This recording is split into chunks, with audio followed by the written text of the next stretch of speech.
You're absolutely correct. What I'm saying is that the dominant religious practice at the time of Pericles and on into the establishment of the Roman state, the Roman Republic, and the Empire, they were polytheistic. The state religions were polytheistic until you get finally until Constantine, when he declares a monotheistic religion, Christianity, as a state religion. But prior to that, the established state religions in Rome and in Greece was polytheistic. That's all I'm saying. Of course, it goes back to there was a particular form of polytheism called monotheism. Now, monotheism is a form of polytheism where there are many gods, but one god is stronger than the rest, whether it be Zeus or Jupiter, and so forth. So there is a supreme god over the other gods. Now, my niece who studies this called it monolatry. She contended that they were not theistic, but that you can have. You're going off on a tangent, but the point is that people, but people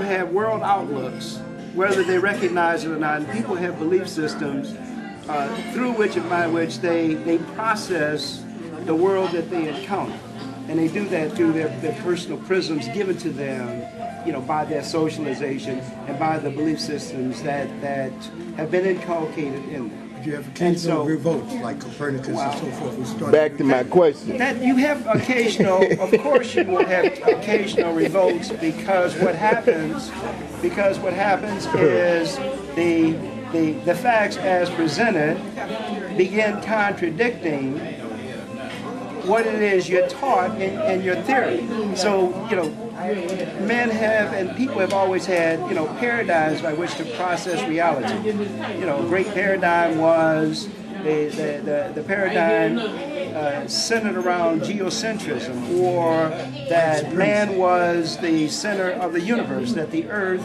was the center of the universe, and the universe revolved around the earth. And any educated person that you would encounter in the street, in Italy or wherever, believed that and made decisions and viewed the world through that paradigm. Now, what happened is with the development of new facts, maybe the discovery of new facts or the examination of old facts, we see that we cannot account for these various anomalies, and the anomalies grow. Well, what they attempted to do was, in the case of geocentrism, they took the notion of Aristotle with the crystalline spheres, and Ptolemy begins adding epicycles to account for the retrograde motions and the prograde motions here.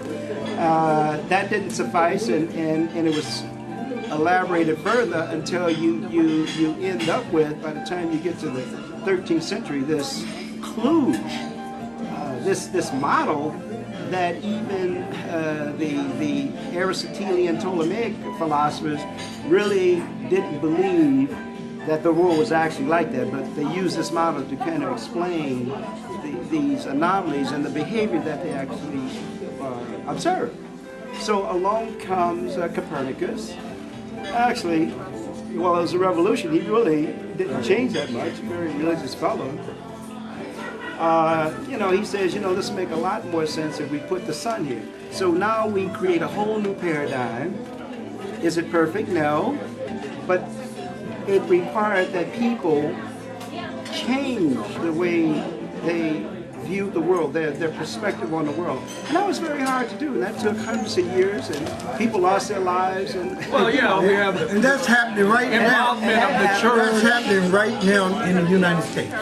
The American perspective on the world, including the Afro-American perspective of the world, increasingly does not reflect what's happening. But now, back to my original question, how can a European not write from a European point of view? I'm not saying a biased one. Because what determines whether or not something is Eurocentric or Americocentric, biased or not biased. I mean, there's always is the approach an objective approach? All right, and by that I mean are you going to adhere to establish the established historical processes by which we justify or verify the claims that we made in history? Now, this is a lot more difficult when you're dealing with social science and history, because now you have introduced a gigantic variable that does not exist in the physical sciences, in the physical universe, and that is the human mind, the human personality. And therein lies the problem.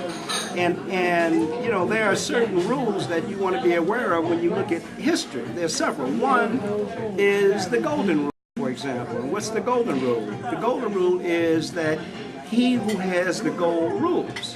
And he who rules will then write the history.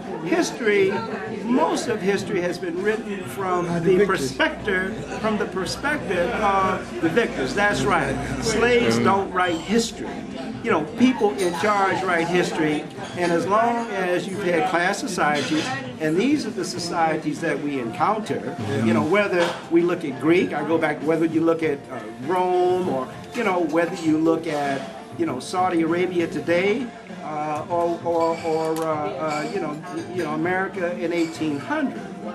When you look at the Muslim in the medieval period, they were definitely Islamocentric. You know what the language of international communication all over China, India, Arabic. Arabic was the dominant language when they were dominant.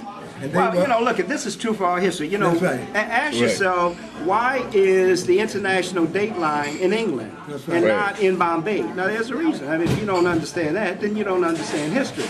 Why is the New Year's different? The Chinese New Year's is different from ours. Because they gave the paradox, and they don't know this. Maybe some of them do.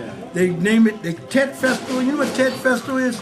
It's the Oriental word for Thoth, the god of learning in Egypt, who brought certain ideas into China, and they date their New Year's from the time that he arose. And it has nothing to do with Christianity. Now, when is the Muslim? What year is this in the Muslim? Is this 21? No, take 622 from it. And the Muslims here? The Muslim scholars, their calendar, the new historians, they got to put down BCE, which means before the Christian era.